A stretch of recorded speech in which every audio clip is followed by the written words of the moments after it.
Hi everyone, welcome back. Today we are doing something different. We are right in the middle of crafting. So I just thought I'd plug in and turn on the camera because my phone is dying.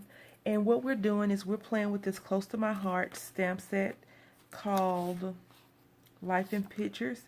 And I was influenced to purchase this by the Frugal Crafter. She did a haul video last year, I believe, when she went to a stamp show, and I think she taught a class. I'm not sure if she went for fun or work, but anyway, she influenced me to buy this. She influenced me to buy a few more things, but I couldn't find them, and so I just said, oh well. So what I did first, which I screwed up on, I didn't like it. You can see it has a ghost print on there. You probably can't really tell, but it looks fuzzy. You know, like if you've been drinking or you put on those beer goggles, that's what it looks like. And so I reworked it, and I have one little boo-boo, but I'm okay with that. No one's going to notice. And if I get this to my aunt, she won't notice. But anyway, it just says Life in Pictures. And then on the inside, it says, you've captured my heart. And my frame is a bit crooked. And that's okay. I'm going to be making 4 of these. I'm on my second one. I'm doing all the insides first, so I'm doing assembly line stamping. I'm using my Stamp Perfect tool and the Tim Holtz stamping tool as well. I'm using one tool for one piece, the inside, and I'm using the other tool for the outside. Now, these stamps I haven't used. I'm not sure if they were super sticky when I first bought them. I don't stamp out my stamps until I actually use them. So I know some people stamp them out to see how they stamp out. I don't do that. I'm not sure if I should do that. I know some people do just to make sure it gives a good clean stamp image. But I guess I cross that bridge when I get to it. I'm using archival ink.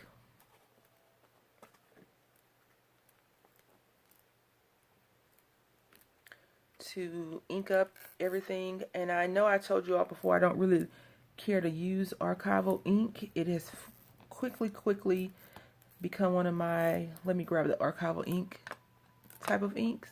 The only thing I don't care for is that it does stain your stamp, so you just have to be cognitive of that. I did apply this little Polaroid picture Cricut, which is okay. I know that I did that.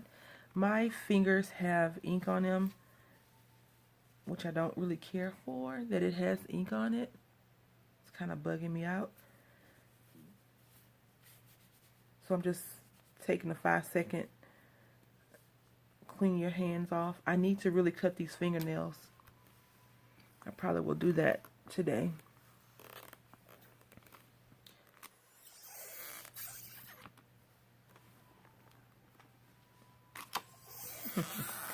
So that is that. I love this. Love it, love it, love it, love it.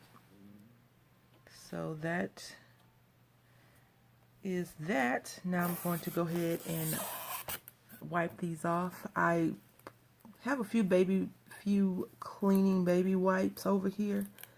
I think I mentioned, well, I don't know if I mentioned, but you know, the Frugal Crafter has stopped using baby wipes because she's on I wouldn't say she's on a minimalist journey, but she's changing her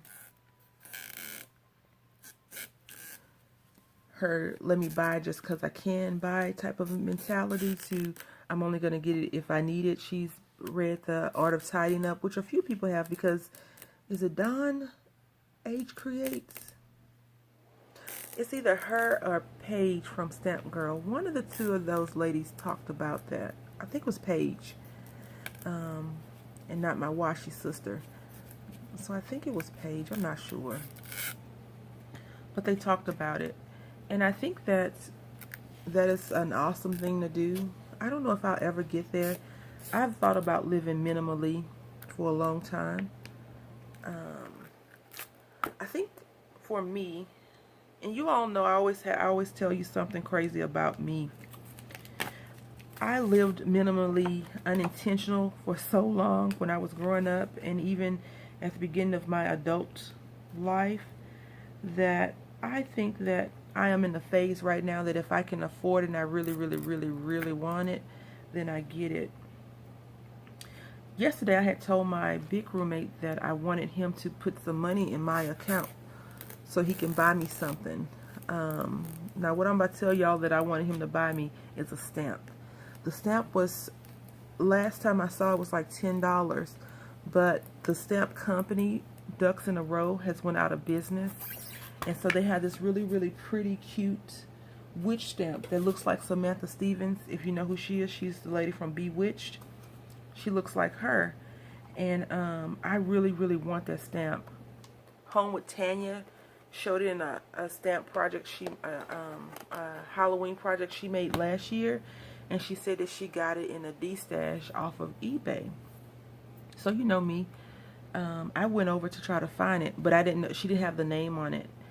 And I think that some companies that are a lot not big name companies, you won't always get a stamp name. And I didn't get the name, and she doesn't have the name of it. So I missed out then. And then Ruth Inkwell, who's like a super sleuth when it comes to finding things if you ask her, found it for me. And I didn't want to pay that money for it, and now it's $20. So I've missed the opportunity. I'm not about to spend $20 for one stamp unless it's, well, no, I wouldn't even do it then. Anyway, something has happened to the back of my stamp, my paper. I'm not going to adjust. So that was on the stamping tool. So I have to, the Stamp Perfect, I have to figure out what I did on there. I'm going to keep it still. I'm definitely going to keep it. So I'm just folding this over. At first I didn't want to fold it over. And I think this is another reason why I don't like to use plain white cardstock. Because if I had another color, I could probably mask that. And I still can. I can put something on there. And so now I'm just inking up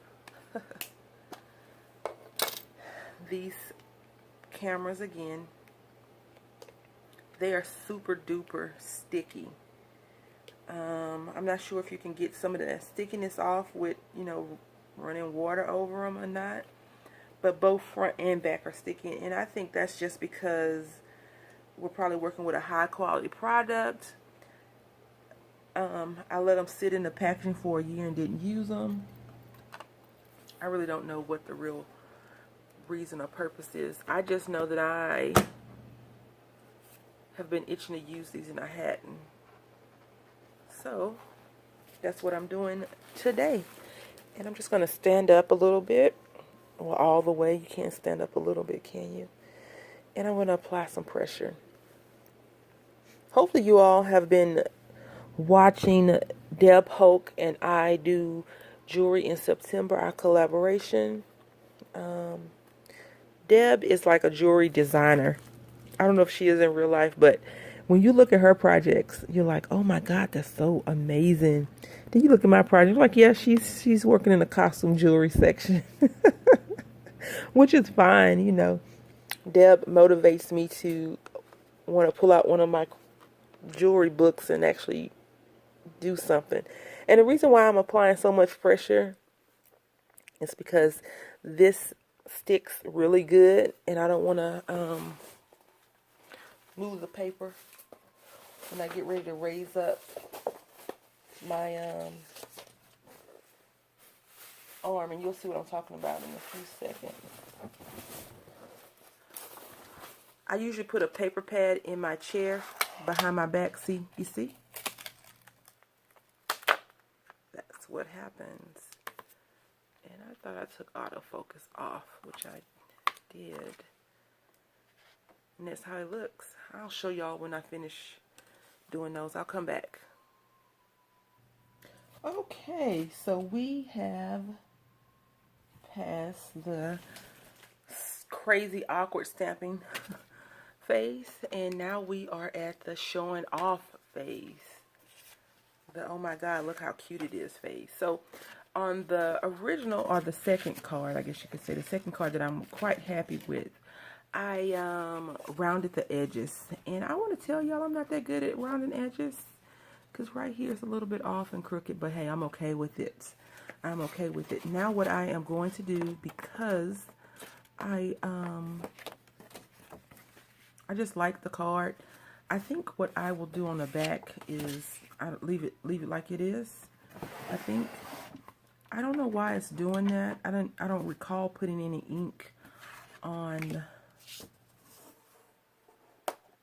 the card itself. I mean the foam itself, but it is ink on there. And I stamped out yesterday. I used it, I think, my Stamp Perfect tool.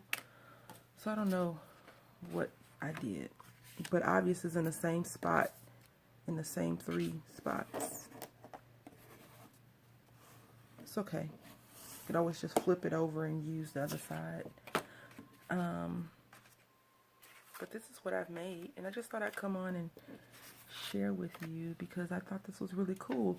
And the one thing is, these cameras didn't all stamp out perfectly, and that's okay, because if you look at the packaging itself, they don't all stamp out. They're not supposed to stamp out all the way. So you can see, like, it's kind of fuzzy here, you know, it's off. And so it just gives it more of that vintage, because these are vintage cameras. All these are vintage cameras. Cameras that we probably don't even use, you didn't know about. Some ladies I know collect Polaroids. And when I was in high school, I took photography and I used those. But that's another story for another day. I think I may ink the edges, I'm not sure. But I do love how these came out. And so I will be doing something with these, I think. So for now, you know, I told you all I wanted to make 5 card sets, and I did not get a chance to do that because the first one I screwed up. And even still, it's not that bad, but I can see that it's not that good either. Thank you all for watching. I hope you enjoyed this little quick Let's Craft Together, close to my heart edition of Life in Pictures. I think that's what it's called. Yeah, Life in Pictures is a stamp of the month, and it's the S1604. Thank you all for watching. Happy crafting.